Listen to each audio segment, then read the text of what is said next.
a tremendous amount of government influence on a whole lot of government influence on some of these private platforms, but the people that were taken down, the channels that were taken down, I think it's really sad that they're being taken down. I think that we're a smarter populace, and from what I understand about the founding fathers, they actually wanted us to be a populace that had in lots of information at our maybe not at our fingertips. I don't know that they foresaw what's going on now with the internet and all that, but I think that they certainly wanted us to have a lot of information in terms of books and other reading material, and that's why they seem to be a proponents of libraries, which are now basically shut down to people in one form or fashion. You can no longer just go to a library and read all day. Um, I think that's part of the reason that they had to deal with the homeless problem in Los Angeles is because that was an issue in a lot of libraries. And hey, if you shut down the libraries, you've dealt with that, right? So it's kind of interesting the way things are shaping up. Um, this whole operation has been going on since March, April, May, June, July, August, September, October. So we're now at 7 months or so into this operation, and the libraries have been closed. Hair and nail salons, if they're open, there are a lot of rules that they're supposed to follow. Fortunately, I've been able to find some underground ways. We have to get haircuts and stuff like that done, and I'm thankful for that. And I think that that's going to occur more and more. I hope so, because when this whole thing started back in March, on the Ides of March in Los Angeles, I was doing what was really the last live comedy show, although there are some comedy shows that are cropping up now. I'm thankful for that. But I very soon understood, I think that week, I began to understand that this was whatever else it might or might not be, it was certainly an operation to shut down communication. Because I saw all the comics that I was with that night, and there were a lot of comedy clubs and bars in LA, and they were all shut down. Um, so if anybody had any kind of thing to say about this operation, to bring out the truth in any comedic way, that was shut down. And then the hair salons, the nail salons, places where people communicate, the churches, all these places have been shut down. Now, if you are a true virus, oops, VIRUS worshiper, or even believer, you probably aren't understanding what I'm saying here. And it probably, you've been taught to think, oh, she's wacko, she's a conspiracy theorist and all that. Okay, well, whatever. But uh I've just been able to see through this so easily through the propaganda that's been going on. And one thing I've really noticed is a lot of people who are true virus believers and worshipers are looking at me. I have said, oh, you're really lucky. You're lucky you're not dead. Well, yeah, I guess we all are lucky if we're still alive in that way. But our family has not been following these guidelines, and we've not been wearing masks, and we've been mixing and mingling with people because we believe that that is important for good mental health and physical health and emotional health, and it all goes together. And so we've been doing that, and we aren't dead and we haven't been sick. Now, could we test positive for this COVID? Well, possibly, because the tests are easily manipulated. And if you take one of those tests, um, amplification of the material that is extracted if it occurs enough amplification, from what I understand, then the test will be positive. So it's pretty easy to manipulate these tests to show that people are positive. And then you could have any, a sniffle, a sore throat, a fever, any kind of normal cold or flu symptom, and suddenly, oh, you've got COVID, That's kind of the way this whole thing works. And it looks like either our family and a lot of families we know are superhuman, or there's not as much going on with this whole thing as people have made it out to be. And I'm curious as to why, if this thing were truly about science, just like if the test were truly about if this virus was truly as contagious as they say, then why can you not just swab the Q-tip or whatever you test in your mouth, or hold it up to here, because supposedly this whole thing is spread through singing. Oh gosh, and churches have stopped singing and just are okay with it, which is to me really, really sad. But in that same way, of the science, not quite matching up. It's like, well, if you can catch it so easily from singing, then why can't you just sing onto a swab? Why does it have to go up close to your brain to get a proper test result? And then, of course, I've read at least one study that talks about how there is a high false positive rate. There can be a high false negative rate. The founder of the test has plainly said that it's not supposed to be used for diagnosing illness. So if all those things are happening, and people are still taking tests and still believing in them and still believing that people are sick, I mean, there's not really much I can do about that, except to keep my family away from it. And we've tried to do that. But it looks as though, if this thing is about the science, that families such as mine and other families that aren't participating in this, shouldn't we all be being asked to participate in some kind of study to find out why we're so immune from this virus? Or is there going to be, such a forced testing, so that families like mine are going to be looked upon as positive, because that can happen easily. It can be manipulated, even if we're not sick. And of course, then we are asymptomatic carriers. And none of this, that I can tell, has much, if any, science behind it. None of the asymptomatic carrier thing, none of the mask thing, mask protecting people thing. I'm not seeing the science. And because I have edited many scientific proposals and documents, I really want to be shown that there's a great need for me to be doing this stuff, but I just haven't seen it. And I have seen a lot of, well, not a lot, but for, my little area, suicides, a murder, and all of these lockdown related. And I'm curious about how many suicides there are, how many suicides there have been, why we're not seeing an emphasis on the suicide rate, and why we're not able to see the suicide rate and the COVID rate, the deaths by COVID, and why we're not able to compare those in a certain age group, like 12 to 24. I would love to see a comparison between the COVID death rate and the suicide death rate side by side in that age group since March. And I'm not seeing that. I'm seeing some headlines that get a limited hangout that say, oh, there are a lot of suicides, a whole lot of suicides in this, but it's probably framed in the story as, but that's okay. It doesn't matter, because we're, saving a theoretical grandma and we're just believing this stuff.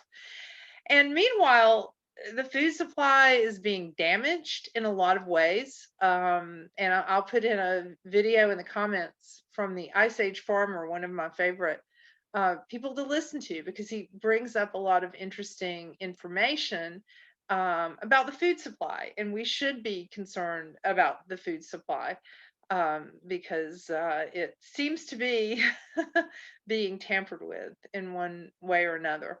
And we need to understand that there is a document out there called the Great, I believe it is the Great Table Reset, because a lot of the billionaires, the Davos people, the World Economic Forum people, a lot of those folks are saying, "Oh, this is the Great Reset. We're going to reset currency.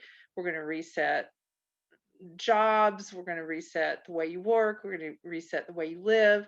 We're going to reset the way you eat. You're going to be eating insects and stuff from insects in labs instead of stuff from dirty old animals, which might be nutritious for you, but we're not going to let you eat those things." So we're going to go in, for instance, and we're going to go into, say, a meat processing facility, and we're going to test a bunch of people, and then they're going to be positive, and then the meat processing factory can't really do its job because the employees are all positive, and there's this outbreak, and it's a hot spot, and people might get COVID from the meat, and all of this preposterous stuff.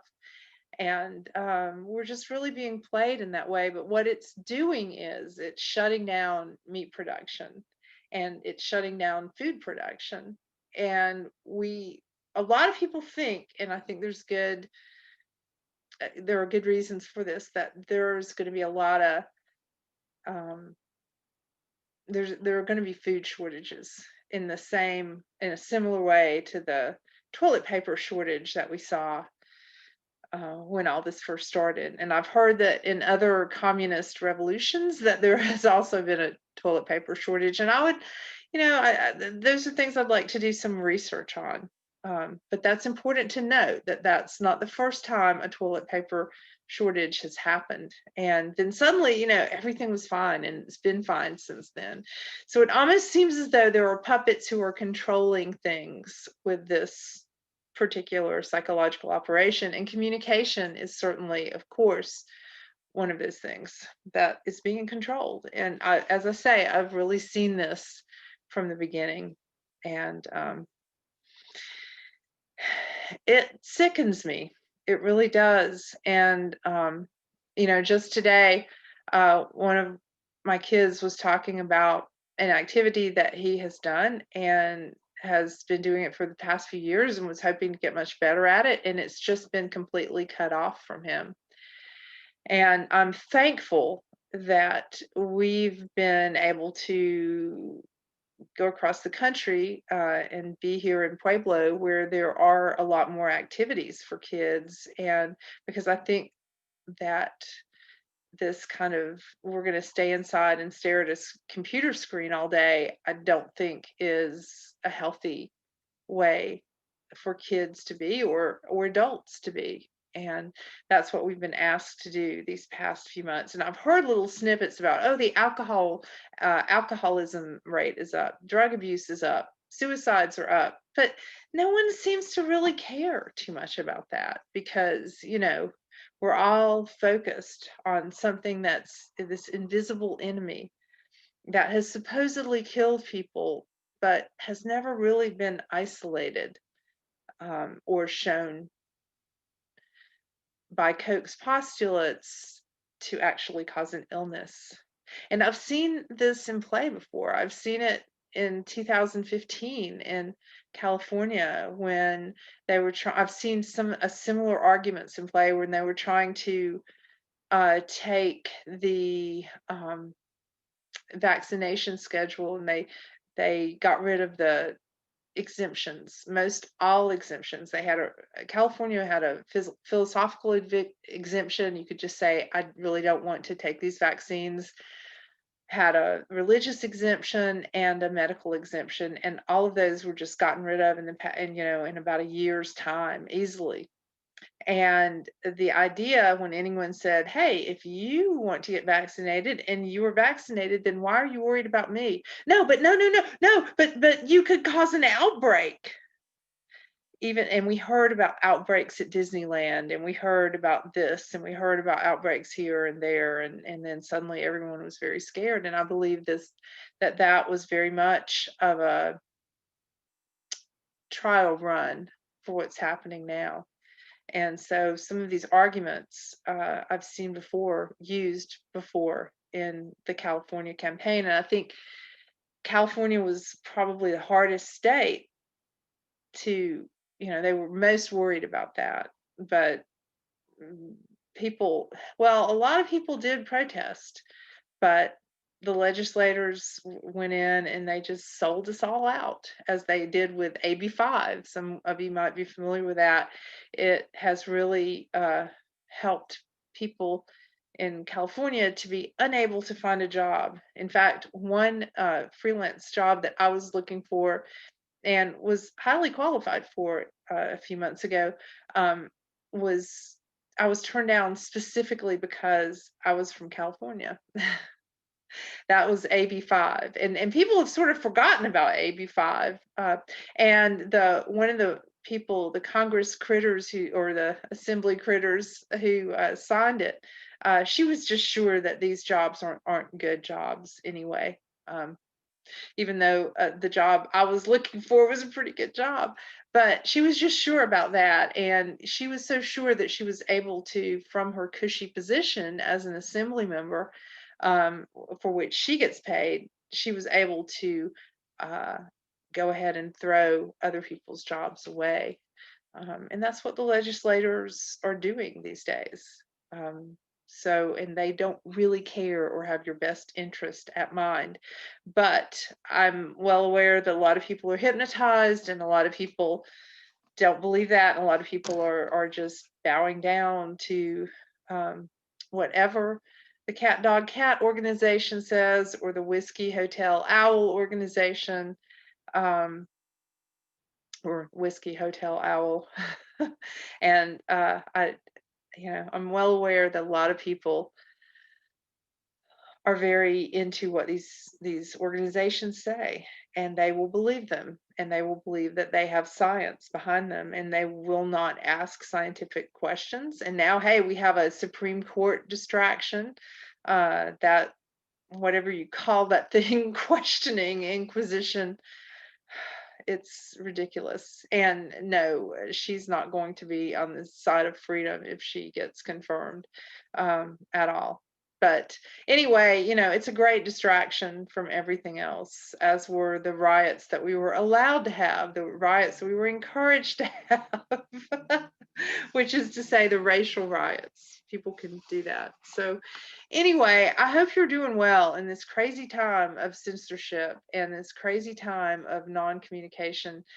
But just as, I even look at things in June, and when we got to Pueblo, and I said, gosh, things are so much freer here.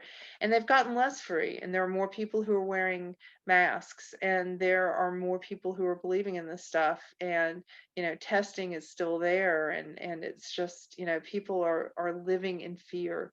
They really are living in fear. And I'm seeing that even here. And it's really sad. I'm seeing it more than I did in June and in July, really. Yeah. And it started getting worse and worse and worse. And still, um, we're fine. Oh, but you're so selfish. Just because your family's fine doesn't mean people aren't dying. Yes, people are dying, but are they dying of a virus? Well, I haven't seen the scientific proof of that. But my doctor said so. Okay, great. I still haven't seen the scientific proof of that. The scientific study with a control group, the scientific study that gets tissue from people who were infected with this and who had the symptoms of this, and analyzed that tissue and compared it to a control group of tissue. I haven't seen that. If you've seen it, if it's been done, please put that in the comment section. And please pray for these people who are getting censored. don't make money from this, but a lot of people do. And even JP Sears, who's one of my favorite comics and seems to see through this mess, he's gotten demonetized, I heard, which is absolutely crazy. But, that's what's happening. And a lot of people are sitting back, I guess. I imagine that a lot of people are sitting back and going, well, that was misinformation. That was, well, they didn't agree with the cat organization or whatever. And they're not realizing that they too will be censored one day, and they too will be not allowed to speak at a time when maybe they need to speak. So I'm hoping this will turn around. I'm hoping that you will communicate with people, and that people will. It's amazing to me, and I mean, I love the homeschool moms. I love the moms that aren't homeschoolers. I mean, I love a lot of moms, but I've just been shocked to see that a lot of these moms have taken to, instead of really looking at the big picture and seeing what's happening, they've been making devices that deprive people of oxygen, and they've been committing their time to that. And to me, that's really sad. I know that they think they're helping, and I don't want to demean their efforts, but they're they've just funneled things in the totally wrong direction, although they don't believe that. So and it's not, I appreciate those moms. And what one thing I really hate is all the mom friends that I've lost because they have just turned out to be people who weren't very nice and who weren't willing to listen to others, unfortunately. And I know that, I mean, hey, I was called a murderer, and by one of those moms who really just seemed to love having me in her house last year at this time. And I find that really sad. And I know that all of you out there have probably had some experiences like this, and it might be even with family members. And we've had to let go of people who really refuse to be open-minded or to see or to look at information, unless it's deemed by the holy CNN or the holy order of NBC, or the holy order of ABC, or the holy order of CBS, or the holy order of Fox News. All of those places are paid, or the holy order of the BBC if you're in England. So, those places are, I mean, really being believed a lot more than God these days. I hope you will turn off those things, and I hope you will start praying and asking God to show you the truth about stuff, and then share that truth. um, I don't claim to have a monopoly on truth, but I I am pretty good at seeing what's propaganda. And but I know that the people who are really starstruck in this and who are really hypnotized by all this, and I mean no harm. I'm praying that all people will wake up and see what's happening before, while we still have a chance to do something about it. And that's why I make these videos, and I hope they're able to stay on for a while. We'll see. I'm going to end with this by Charles Bukowski, called Bravo. They applaud each work without fail or thought, and 4 or 5 voices respond with the same ringing, bravo, bravo, as if they had heard a fresh and vital creative breakthrough. Where have the audiences gone that were able to select and discriminate? Now, the thought in the collective mind of the audience is, we understand, we know, therefore we respond as one. And afterwards, as at the wheels of their automobiles, they dash out of the underground parking lot, more rude and crass than any boxing match crowd, than any horse race crowd, cutting off others, swerving, cursing, the march to the gallows, indeed. Pictures at an exhibition, of course. The bolero, yes. The afternoon of a fawn. Honking, zooming toward the freeways. Bravo, West LA. Bravo, Westwood Village. Bravo, the Hollywood Hills. Bravo, Beverly Hills. Symphonie pathétique, indeed. That is Bravo by Charles Bukowski. I think that says a lot. And I'm hoping that you're reading poetry. I'm hoping that you're doing art. I'm hoping that you're doing things that stretch your imagination. I'm hoping you're thinking about the food supply. I'm hoping you'll watch the Ice Age Farmer video that I'm going to put in the comments section that talks about some stuff that's happening with the food supply, and that you will start growing your own food and trading with neighbors and doing things that don't require these big corporations that have been deemed to be virus free by the government. And while the mom and pop stores and the smaller businesses have fallen by the wayside, please pray for those business owners. Pray for the people who've been censored on YouTube and other platforms. Pray for those who are busy doing stuff that they think is helping, that help them to see the bigger picture and what we're really losing. It's much more than health.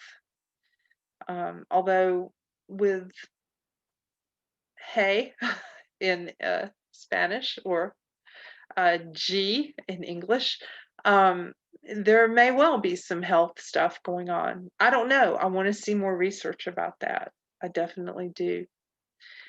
And Trump has been doing pharmaceutical ads for these drugs that he was supposedly on when he was supposedly sick.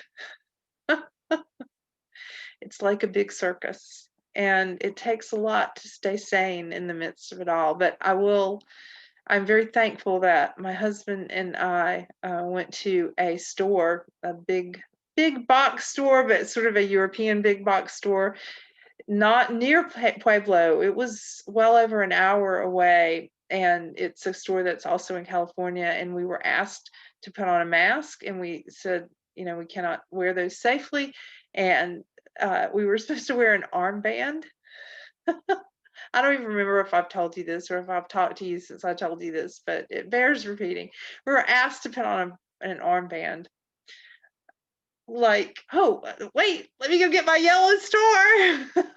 I'm not even a Jew, but hey, we were asked to put on an armband, which we didn't do. And they were threatened to call security. And then about midway through the store, we didn't, lollygag, and we probably spent less money, but stores aren't interested in money these days. They're getting money, I guess, from other places. I'm not really sure. But anyway, we were asked about halfway through the store to put on a mask again. And my husband said, no, thank you. And I said, no, thank you. And then the girl that was asking us to do that said, oh, well, you cannot shop in this store without a mask. And I said, well, that's discrimination. And it is. It is. And I've said this before, but I'll say it again. A year ago, if I were a Muslim and I had gone in a store and someone said, you cannot wear a face covering in this store, I would have, you would have probably said, oh, well, she'll sue, and that would have been what happened. But this year, the law hasn't changed, but suddenly you're supposed to wear a face covering. And if you don't, it's still discrimination if they won't serve you and they accommodate the public. So I hope you're saying no to masks. I hope you're getting brave and just going into places. There was a little store that I went in today, and this woman came in and she was all masked up, and she looked at me, and I was coming out of the store, and she goes, does anybody in there have on masks? And I said, no, I don't think anybody did. And she just pulled it off. And I was like, woo, victory. The little victories like that. Because people are afraid to disobey, and we're going to have to start disobeying if we want to stay alive. And I do, and I hope you do as well. And I hope you are asking some questions. I hope you're speaking the truth, and I hope you're fighting the lies. Okay. And I hope you have a wonderful Saturday evening.